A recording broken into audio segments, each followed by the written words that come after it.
Welcome to the An English Coffee Office. Today is Monday, May 19, and like every morning, David and Alex are at the coffee machine. Hey Alex, morning. How's it going? Survived the early emails yet? Hey David, morning. Just about. Had a packed inbox, but I'm hanging in there. How's your day kicking off? Oh, same old, same old. Chasing leads, sweet-talking clients. You know the drill. Hey, got your coffee yet? This machine's slower than my grandma's dial-up internet. Huh. Tell me about it. I'm just waiting for my cappuccino to save my soul. So, anything exciting on your radar today? Nah, just the usual grind. But I was scrolling through the news while waiting for this coffee to drip. Did you see that big story about the International Climate Agreement? Some huge deals signed by like 30 countries to cut emissions by 2030. Oh yeah, I read about that. It's a pretty ambitious pact. They're aiming for a 40% reduction in carbon footprints across major economies. It's about time. Honestly, what do you think? I mean, it's cool and all, but I'm just wondering how it's going to hit us regular folks. Like, are energy costs going to spike again? My sales budget's already tight. I don't need fuel prices messing with my road trips to clients. That's a fair point. I think the idea is to push for renewable energy investments. So in the long run, costs might stabilize. But yeah, short term, there could be some bumps. I'm more curious about how they'll enforce it across borders. It's one thing to sign a paper, another to track compliance. Exactly. Like, are they going to send climate cops after us? Sir, your car's too old, hand over your keys. I just hope it doesn't mean more red tape for businesses. I've got enough hoops to jump through with client contracts. Huh. Climate cops would be a sight. But seriously, I think it's more about incentives than policing. Tax breaks for green tech, penalties for high polluters. It might actually open up new markets for your sales team if you play it right. Hadn't thought of that. Maybe I can pitch some eco-friendly angle to my clients. Buy our software, save a tree, gotta spin it somehow. Anyway, speaking of tech, did you catch that other news about the AI boom? Some reports saying AI investments hit, 50 billion this year alone? Yeah, I saw that. It's insane. Tech giants and startups are pouring money into AI like there's no tomorrow. Apparently, by 2027, they expect AI to handle 25% of customer service roles globally. That's a game changer. No kidding. I mean, I'm all for tech, but 25%? That's a lot of chatbots taking over. I've already got clients asking if our CRM can integrate with AI tools. I'm like, buddy, I'm still figuring out how to mute myself on Zoom. Huh, I feel you. But it's not just chatbots. They're talking about AI optimizing supply chains, predicting market trends, even managing project timelines. As a project manager, I'm both excited and a bit nervous.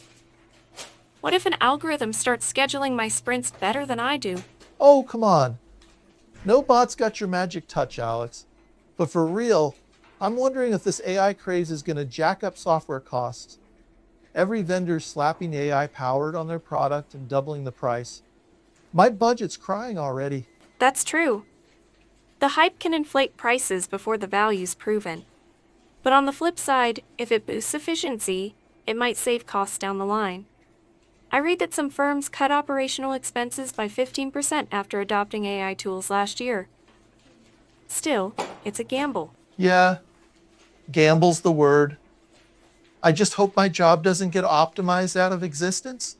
I'd rather not be replaced by a robot named Dave 2.0. Hey, speaking of weird replacements, did you see that crazy cultural news about the virtual concert thing?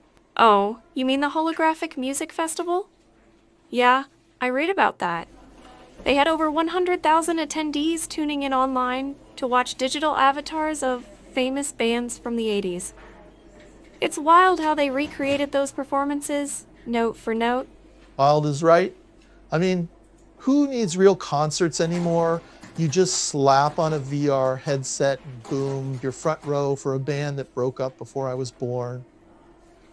But 100,000 people, That's a lot of folks glued to screens instead of, living life. It's definitely a shift.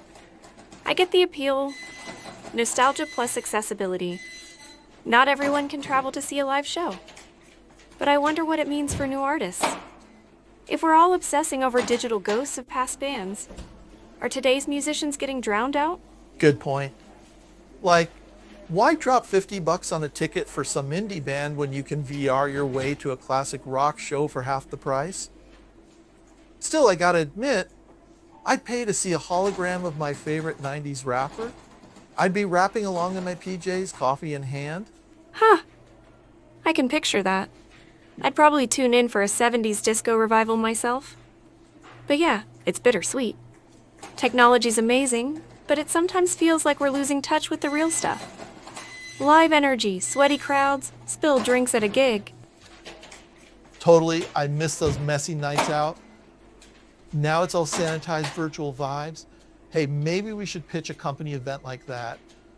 Virtual team building with a hologram DJ. Save on catering, right? Just don't tell HR I suggested it. Ha, deal. I'll float it as an innovative cost-saving measure. But seriously, it's fascinating how fast culture's evolving with tech. Makes you wonder what's next. Hologram coffee breaks?